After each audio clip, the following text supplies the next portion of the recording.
We're joined now by retired Major General Lewis Mackenzie. And Mr. Mackenzie, that I appreciate it. It's sort of a sketch, but boy, you get into the history of this region and it's something else. Talk to me a bit about what's happening on the streets of Belgrade today and why you think that's happening.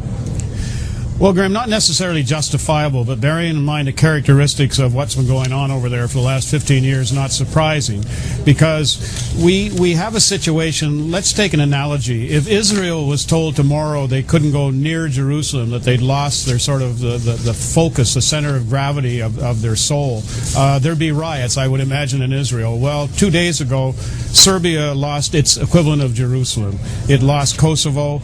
It's very questionable how legal that was, in that the leaders of the majority of the world's population haven't agreed to recognize Kosovo. I'm talking about China, India, Argentina, Spain, Russia. So those that have recognized, 20 out of the 192 nations in the United Nations, isn't exactly a quorum.